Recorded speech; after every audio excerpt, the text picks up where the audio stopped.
Hello. Yeggooner back again with another one, and this is a preview video. You feel me?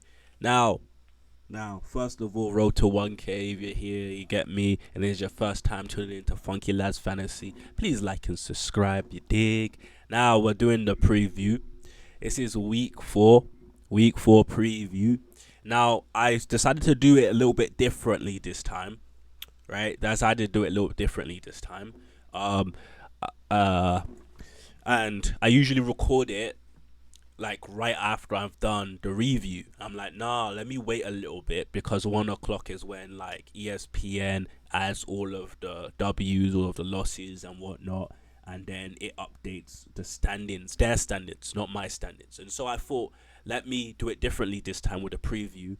Look at the standings, look at their power rankings, then go into the matchup. So it's so y'all get a better picture of the stakes that are in play. You feel me? Let me just double check. This is the I think for this particular part, this is how we're gonna go. So I'm gonna scroll down over here. This is our East, this is our West. As you can see, Gambit is number one based on record inside the East. And this is not Gambit. I want to remind y'all that this is Primetime City. We don't do any brand changes here at Funky Lads Fantasy. Only brand changes go through NBA43.net, our sponsor. If you did not put the approval for our sponsor, they ain't gonna approve it. But anyways, 0-3 after the last matchup. Man, the dumpster derby. That's what I called it. And it turns out that the person that I'm saying is that the dumpster has got the best record. The East is crazy because we only got one person with a losing record in the East, right? And that is like 1-2, right? And like this season, like look at everyone here. Look, that's how they do it. They do the ties at the bottom over there. Maybe I'll fix that. But anyways, second person inside the East, no losses as well. And then you got me over here. London is red, 2-1. Serial winner 2-1. This season 2-1. We go over to the West. It looks completely different. Like everyone's lost here at the West at least once, and then the third place person is done a 1-for-1. Then their fourth place, their fifth place, and their sixth place all are 0-3. That is wild. I might maybe have to change the East and the West because this is crazy. How can your fourth place person don't even have a win on their record? That's just besides the point. We go down. These are the season stats. And so like I do my stats, and my stats are based off of the week. This is the season stats, and it's based off of like the total of everything, right? So this is how they do their power rankings. I'll be honest, it's like my power ranking is different, but it's around the same. Like I'm factoring managerial skills. They're obviously not factoring managerial skills, but it's. I would say it's. It's different. It's different. But we go over here, and then you can see like over here, like. Yeah, man. Like I don't rate Gambit's. I don't rate Primetime City's team at all. But like. When you're 0-3, it is what it is. Now let's just go to each of the each category and see who's doing the best for each category and who's the worst for each category, just for giggles, and then we'll go into the matchups afterwards. So like I said, I've always said I'm middle of the pack for this, and I am. Gambit's the best for field goal percentage, followed by Goodfellas. London is blue is next. Serial winner. This is very interesting, and at the very bottom. We got 8-0 stopping this, and this season, like, yeah, free throw percentage, yeah, man, like, there's a divide, like, there is a divide. So these guys over here, I would say like this is not even the average. This is above average, and then these guys are below average. So the line over here, is below average. So. I like that. It's quite a bit of divide. You can see there's scarcity inside this particular stat, or scarcity in this particular stat. 3-pointers, you know how we do. Number one over here. And then we find the scarcity line over here, right? Right between serial winner and you never walk alone. That's where the line comes, because that's where the biggest difference is between um, categories over there. That's where the biggest difference is, right? 23 versus this one over here, which is 8, right? And then rebounding, yeah, man. Rebounding is, yeah, we find that the line for rebounding, because rebounding is something you can find, is a lot easier to find. Um, but I feel like the line for rebounding, the scarcity line, it's about here, so it's different from the previous line. So I go to 3 pointers, right over here. The line's up here. Free throw percentage, the line again is up here. Field goal percentage, there's no real line. Actually, no, wait. This one, yeah, this the line for field goal percentage, I believe, is about right here, and which means that any of these teams around here can fetch it on a day, and then the elites are the elites and the trash are the trash. But with the rebounding, it's lower. We go to assists. Um, oh, that's a surprise to me. Um, yeah, that's a surprise to me. We'll go to assist. Serial winners at the top. I'm second. London's Blue is fourth. Grizzlies is third. And then we go to the scarcity line for this particular stat.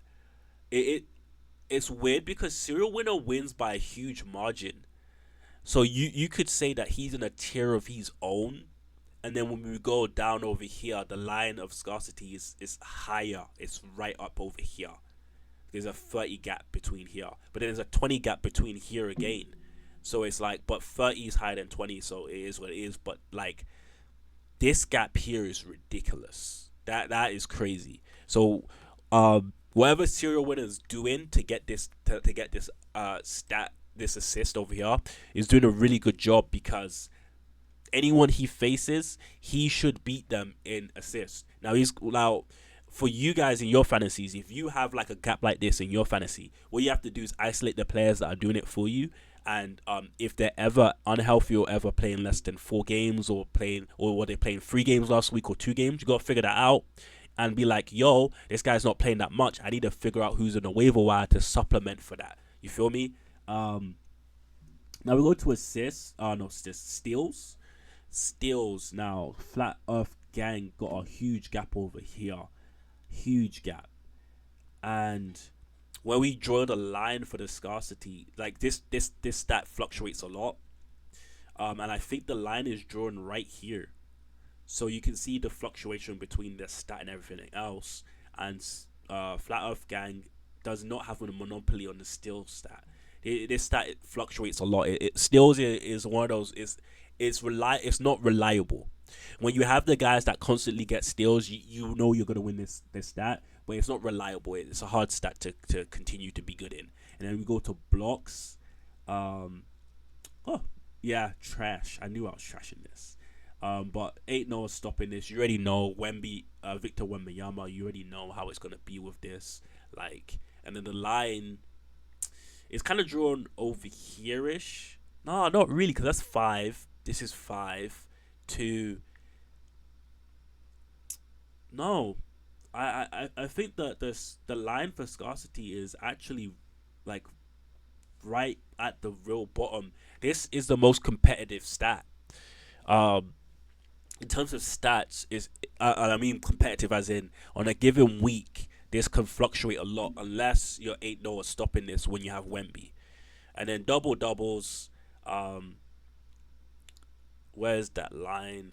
This is what, 5? Yeah, the line's right here. We have the guys that are good at this stat, and then the guys that are okay, and then everyone else is just below par, which is fine. And we go to points. I was expecting this just because of the team I have. I was expecting this. Now you could say that the scarcity line is drawn right up here, and like anyone that watches any basketball fantasy analyst or anybody that like dives deep into stats, you know that points is the stat that is the least in terms of monopoly, right? Or the least scarce. You know what I'm trying to say? Like point stat is on the Monopoly board is Broadway, is Park Place. You get what I'm trying to say? That is what this stat is, and it's actually hard to draw the. Actually, no, it's like if we're being real, the line is here. This is where the line is, right? If we're being real, but in terms of like everyone else, it's over here. Um, so Jimmy and Eight No stopping this are not competitive at all in this stat. Um, Everyone else is competitive, and then this is a stat where I myself got to figure out, okay, this is very high.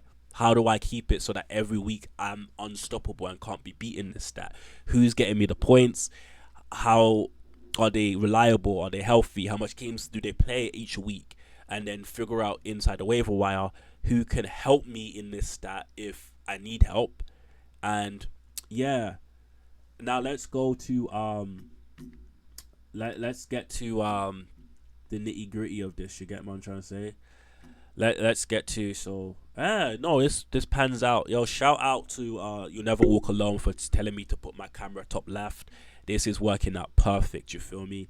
Now let's get to the matchups and what I feel about these matchups. Now I put the record here as well because to give everyone an idea of what we're dealing with, you get what I'm trying to say? And now that I'm thinking about it, maybe I should have put like East and West and whatnot, so y'all can get a drift of where the battle's taking place. But no, we haven't gone raiding yet. Everyone's in the East playing the East. Everyone's in the West playing the West. We ain't gone raiding yet. I do believe so. And so we got Flat Earth Gang versus Primetime City. Now, I'm not gonna apologize for any of the things I've said about Primetime City, and we've gone earlier. We checked the ESPN. Primetime City is now going by Gambit. We do not call you Gambit. We don't respect that. You get me trying to say? NBA43.net has not approved that, and so for the time being, you're Primetime City. But what needs to be respected is the only person that has not lost the game. Now, we did look at the stats, the total stats. I'm not gonna go back and look at it when I'm talking about the matchups because I feel like it will be unfair for me to just be dishing out everyone's dirty laundry like that, right? And be talking about things like that because then I'm doing work for people that don't do the research for themselves.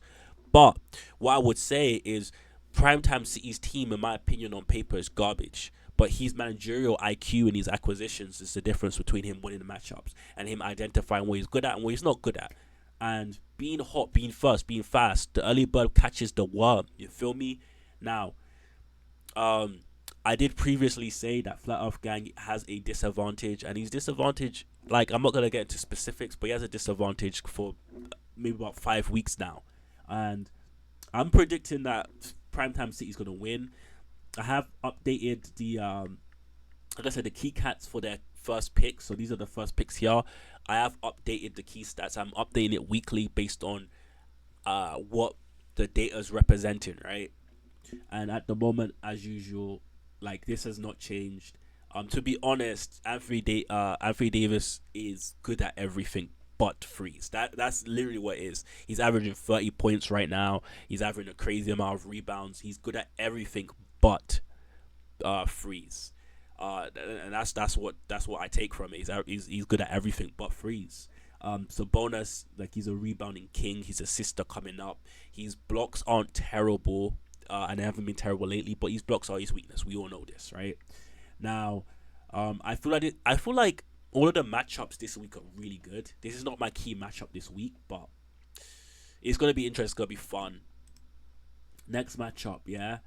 You Never Walk Alone is 0-3. But I do rate this manager. I do rate what this team's doing. I do rate the fight every single week You Never Walk Alone puts into it and the effort. And I would say that last week he gave me a run for my money. And Goodfellas got their first got their first one last week, and like you gotta stay on your game, man. I think it's gonna be a tough one because the on the block side, Gafford, actually no. Let me not get into specifics of the thing, but let me just talk about the number one pick. Let me not get into specifics of you know, I don't want to do that to these lads. But Donovan Mitchell, I checked out his stats. The outliner is he just doesn't get any blocks, right? That's the outliner for him. He's good at points, good at everything, and so you just gotta figure out how much times he's playing, how reliable he's gonna be, and we go to Goodfellas. Giannis is just a beast on the points and the rebounding. He's pretty much like for our fantasy, he's pretty much good at everything but free throw percentage that and frees. I don't know which one's worse, but because he shoots such a high volume for the free throw line, it's gotta be the free throws because they're just absolutely garbage. Now, someone's O must go. We got the dumpster derby for this week. The dumpster derby for this week. We're getting fish bones being thrown. We're getting banana peels getting thrown. We're getting all that gooey, moldy crap being thrown in this matchup. This is gonna be down and dirty. You feel me? Someone's O must go. 0-3 versus 0-3. Now, Wemby, blocks, man, blocks. This category is already sealed because of how good he is. I actually have Wemby in my Yahoo fantasy, and I have not lost in blocks once. It's absolutely insane. And steals too. He gets steals as well. Defensive monster. It's the field goal percentage for him that's really bad, and we all know that. Now, I've checked Jason Tatum's stat recently, and his free throws are his weakness at this point in time. He's actually a good free throw career shooter, but at this point in time, he's not actually shooting well from free throw for some reason. We'll have to see how this goes, but someone's O has to go. What will be perfect for this matchup is a double loss. That will be perfect for this matchup, a double loss. I'm predicting a double loss for this matchup. Hey, yo, both of them will lose. Don't ask me how. Don't ask me how. But they both will lose. Okay. Serial winner versus next season. Now, again, next season, Manchester United Eminem, you get me. Now, let's be real. Trey, Ice Cold, the gang, the assists are stupid. They're actually stupid. And he has a monopoly. Like, we looked at this stat. He has a monopoly on this stat. And Trey is the reason. I don't know how much times Trey's playing this week. I actually do. But I'm not going to give any background information. I must give my thoughts on the matchup. And I think this is going to be a juicy one. I actually do believe it's going to be a juicy one. Embiid is back. And we do know Embiid's only weakness is back-to-backs. That's his only weakness. As a fantasy player, his only weakness is back-to-backs. In our fantasy, we don't do turnovers. We do double-doubles, right? Your fantasy rules might be different, right? So there might be some weaknesses that you do get from Embiid based on your fantasy rules. Check your rules. Figure out your rules, how they work for you and how they apply for you. But for us, this man has no weaknesses but back-to-backs. I don't know how much times Philadelphia plays. I don't know if they have back-to-backs. But I actually do. But you have to check that out. If you're serial winner, you're looking if Embiid has a back-to-back and seeing how to capitalize on that. You feel me? Oh wait, I forgot to. I actually think serial winner's gonna win this one. I think he's gonna win this one. When you have such a advantage in one stat category, it eases your mind with everything else. And assists are so hard to get off of the waiver wire. At the end of this, I might even show you guys our waiver wire just so you can see how trash it is. You get me? Yellowstone versus Vancouver Gizzies. 1-1-1. I actually put the draws at the end over here. I'm gonna keep. Actually, no, I put the draws in the middle. Did I put the draws in the middle? I think I did. I put the draws in the middle. I'm gonna keep doing that. Just because I'm used to draws being in the middle, just from Premier League and whatnot. I know in ESPN they put the draws at the end. I apologize. If y'all think that's an issue when going forward, actually, I think I'm even blocking. Wait 1 second. I just need to fix because I'm actually blocking. Yeah, I'm blocking exactly what I'm saying. So we put our draws in the middle, but based on what I'm used to, right? So if y'all think it should be over here, then it is what it is. With this particular person, it doesn't really matter because of the fact that it's 1-1-1. But you'll see with a particular other person's record, it does matter a little bit. Um, but anyways, Yellowstone. But this is like I'm putting all of the tough matchups towards the end, or the ones I think that are crazy. I think this week is gonna be very interesting for all of us, man. It's gonna be really fun for all of us. Our conferences are really shaping and forming, and we're getting an idea of who's making playoffs and who's not. Just inside the fourth week ish, and I don't know, man. This one, I'm not even gonna put a prediction for this one. I'm put it. What I'm gonna predict is just beautiful, beautiful fantasy, beautiful fantasy for both these guys. These guys are gonna like the real good thing about fantasy is like if you actually indulge yourself into like looking at how much games are played, indulge yourself in like looking at this guy's injured. Who do I pick up to supplement the minutes that he's gonna miss out, or who on the starting lineup is gonna step up, right? If you really indulge yourself in this, like for both of these managers, they're gonna really enjoy this matchup for themselves, man. Like, cause I can't tell you who's gonna win in my personal opinion. And I think Yellowstone's been given a tough stick, man. He got 4 week Jokic and he survived it, and now he's going up against Vancouver Grizzlies, and Doncic he's a monster. He's actually a monster. Like I do MVPs in my review videos. If Jokic didn't get it, Doncic would have got it. That's how much of a monster this man is. I'm not making a prediction for this matchup. I'm just predicting to observe amazing fantasy. Now, this is, in my opinion, the clash of the week. There was many candidates for the clash of the week, and like I said before, I put the draws in the middle over here. So this is 2 wins, 1 draw, and no losses. So this is another fantasy manager that does not have an L.